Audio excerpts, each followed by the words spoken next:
I love dragons and death because they are fun. Okay, so we're going into chapter 2, Catelyn, but there's a lot of world building that happened, and there's also stuff I got wrong because I have a couple of friends, like I said, and they're kind of checking it out here and there, and they're like, okay, hold up. They're not giving me any spoilers, but they're telling me like when I flat have something wrong. So Rob is 14, the same age as John, and I was repeatedly reminded that he was Warden of the North and not King of the North. So he's like the king under the king.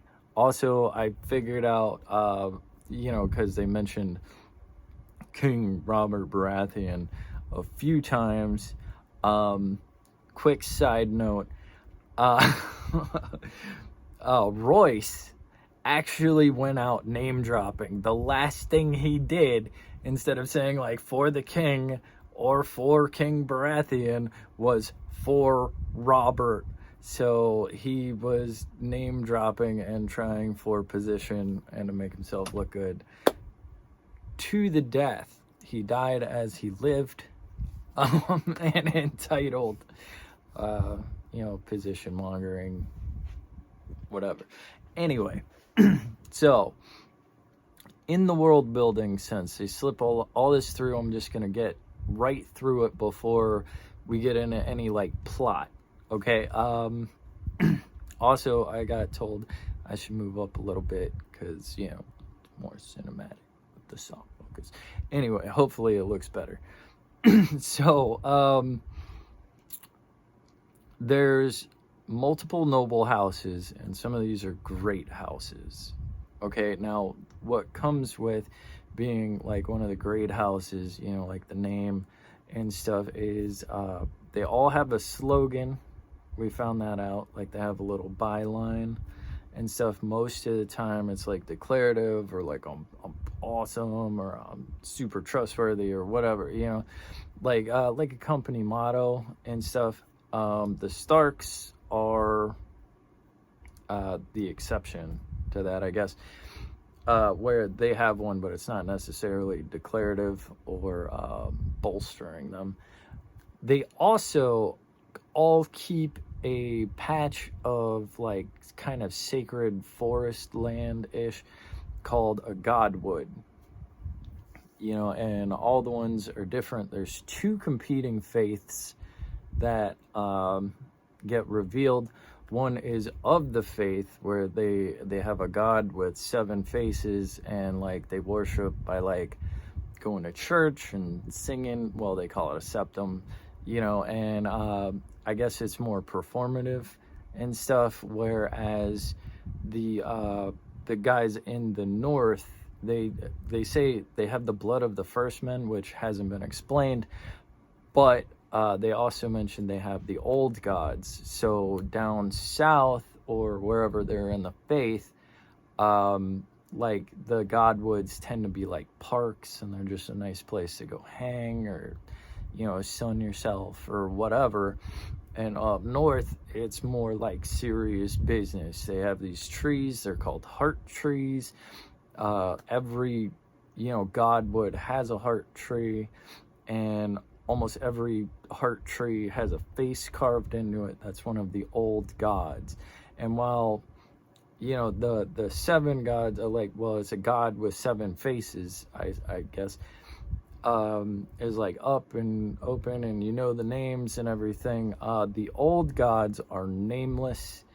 They said like the green men created them, I think, but like they're ancient and they predate a lot of stuff.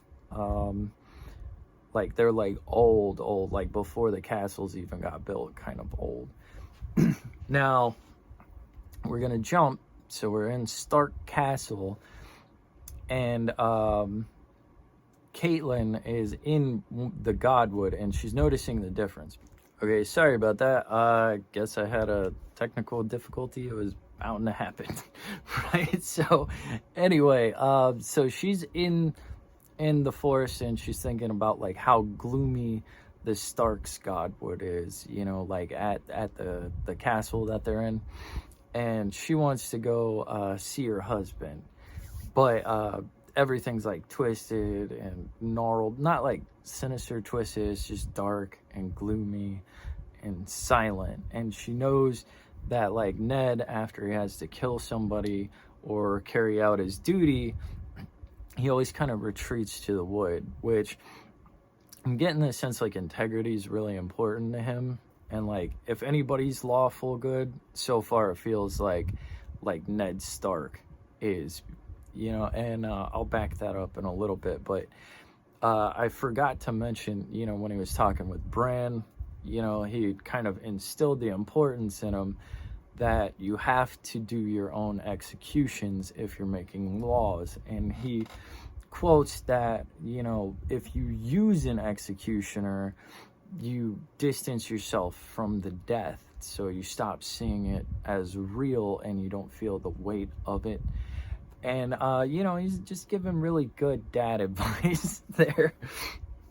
But I think that's why he went, you know, because, you know, she rolls up on him, he's cleaning his sword off, which I think is kind of symbolic, like he's getting right with himself. And they go into, you know, how badass Valyrian steel is and how well these swords are made and everything. And just generally, like, you know, that I was right, like they use magic when they're forging, and they're one of a kind, and they're just ancient and they're awesome.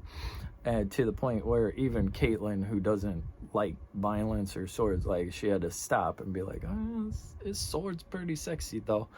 But you know, maybe that's why he pulled her. She was just like, nah. He's like, oh, check my sword, and she's like, that's a above average sword. Anyway, it is a great sword. So yeah, great sword. All right, I'll see myself out. Bye. Sorry, series on. No, I'm playing. Anyway, so she walks up on him, and you know, it's like she says his name, he says hers, because he's like off a million things. And I guess he always asks, like, you know, where's the kids and stuff, because you know, he checks on his family and stuff. And she's like, oh, they're in the kitchen. I'm trying to name all these wolf pups and stuff. And you know, she notes like Arya's already in love, whoever Arya is, and like Sansa is like charmed or whatever. So they're like, oh yeah, da da da. And then she mentions the little guy and stuff, and I'm blanking on his name. It starts with a T. Timden, maybe. I'll correct it in the next video, like stuff I got wrong. But he's like 3, and she's like he's pretty scared of the wolf, but he's 3. And Ned is just like, winter is coming, which is their noble house name. Like, that's how it's different. It's just winter is coming, you know, instead of like, hey, we're cool and stuff. And he basically says like, you know, that dude needs to harden up. You know. But you know, they talk and stuff, and Ned's like, you'd be really proud of Bran, you know, and stuff, because like he held himself. And you know, Catelyn's like basically like, I'm always proud of Bran and stuff. And I wanted to hit on that. I think like that's why Jon was so angry at Theon, because he made it harder for Bran to take it together. And I think that's why Jon pushed so hard to get the wolves, because he was trying to comfort Bran and stuff. I think Jon just genuinely tries to take care of the emotions around him and stuff, and like the people. Like, it is like he would be like, I don't know if like chaotic good, but like neutral good at least, you know, where he's very driven in that sense. Like, you know, Rob's trying to be the new king, you know, or grow into one. You know, Jon is like trying to make sure everyone's okay. And then like Ned Stark is trying to be like the best role model icon figure and build real men out of his kids. As far as I can tell, like, that's the dynamic so far. I you know what I mean? And I think Theon is always trying to prove himself. Like, I don't think, like, I was thinking, like, he might be a douche, but, like, if you notice, like, he's always trying to show strength and that he can handle things and stuff. So I think, like, maybe he wasn't challenged enough, or he's, like, trying to overcompensate. But anyway, so they're talking, and you know, they're going back and forth, and it turns out, like, you know, Ned accepted that she doesn't follow the old gods and tried to, like, build her a septum and stuff. And when she's walking up on the tree, you can tell, like, she's not super comfy. Like, she feels like the tree's staring at her and stuff. And make it worse, like, the were tree, it's like bone white. It has, like, red leaves, and then where they carved out the eyes and stuff, all the dried sap is, like, red, so it's like crying blood or whatever, essentially. Which I'm not gonna lie, like, the imagery got to me a little bit. But you know, he's talking with them, and they're just kind of chit-chatting, and then he cuts to the point, and he's like, "You hate this place. What's up?" You know, because he knows, you know, like, she don't like it. And she, being a G back, like, you know, she's like, "There's some bad news," and he's like, "What is it?" You know, and she's like, "John Aaron died," and John Aaron, like, his heart just sinks, because John Aaron basically fostered him, along with the king, Robert Baratheon, and stuff. So he's like foster dad. And then, you know, there was the whole scuffle, and, like, you know, he stood in defense of them. And then later he actually married Catelyn's sister at the same time as Ned Stark. So he's like his daddy brother, or brother daddy. I don't know how that works. But yeah, he's like, "That's my papa, bro," you know. And he lost him. So it's so, like, he starts sinking. And Ned Stark, such a G, like, he's as good a husband as he is a father, I guess. His first instinct is to ask about her sister, because he knows, like, she's worried. And her sister's name is Liza, you know, who married John Aaron. And he's like, "How's Liza holding up?" You know, and she's like, "Well, you know, she went back, but there's you know, I'm not sure she should be by herself. Like, she's rough." And he's like, "Is anybody there? Like, isn't Brendan over there?" And Brendan is both Catelyn and Liza's uncle. And she's like, "Yeah, he's going to try, but I don't know." And Ned, you know, being a G, he's like, "Well, you know, get the kids up in there, like, have them running crazy. Like, you know, she's got her son. He's like Brand's age. He's 7. But just, you know, you can peace out and go handle your business." And she's like, "Oh, I wish I could, but that's not the only news." You know, and Ned's like sitting there, and he's like, "There's more news?" And she's like, "Yeah, the king is coming," you know. And we're talking, like, King Robert Baratheon, King of Kings, like his brother, well, brother from another mother, literally, right? Because they were foster bros.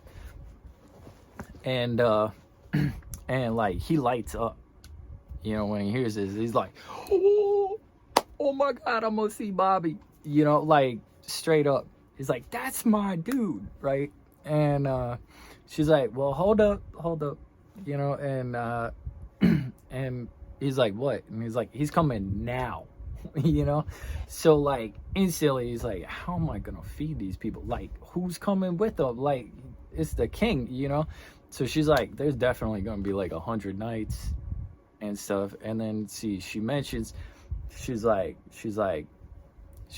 bringing the wife, he's bringing the king, or the kids, he's bringing the knights, you know? And he's just like sitting over here like, bruh. And like, she's like, and the queen's brothers, you know, and he's like, no, right? Because, you know, like Ned Stark, it's all about integrity with Ned Stark, apparently. That's what I'm picking up.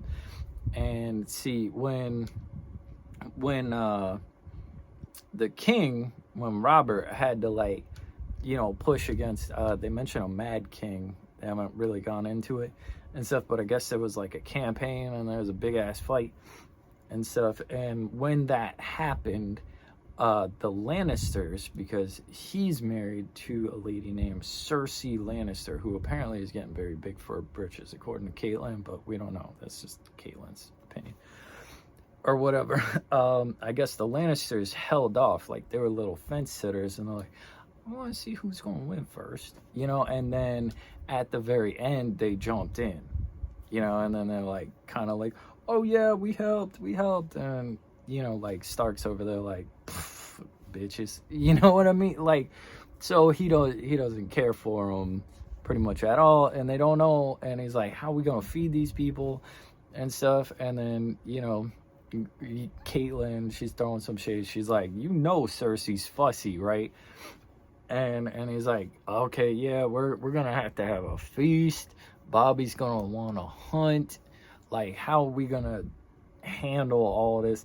And that's more or less like chapter 2 is like, you know, she shows up, he's like brooding and stuff. Then she's like, your papa bro died. And he's like, no, there's a lot of world building, you know, about like the Godwoods and everything mixed in and stuff. Then she's like, yo, but your best friend ever is showing up. And he's like, yay. And then she's like, but she's bringing her bitch wife and her bitch ass brothers, you know, along with the kids. And he's like, why? And then he's like, and then she's like, and they're showing up like now. And he's like, how are we gonna afford this? We ain't got the food, you know. So like that's essentially what's going on. Also, he thinks his 3-year-old needs to be hard enough to not be scared of wolves. At, you know, like, I guess everybody has a standard, but he's like, it's a dire wolf. What? He's 3, he can take it, right? And on top of that, the other kids are like, yay, puppies, right? And that's about where we're at and stuff. I feel like I might be forgetting like 2 things I got wrong, but otherwise, that's the recap for this chapter. Stuff's picking up, worlds are fleshing out. It's pretty cool. Royce absolutely went out name dropping, which is hilarious to me because it's like, all right, you were consistent. But this is Tory Torrential. That was chapter 2, Catelyn, and I love you. Thanks for watching my show. Like and subscribe.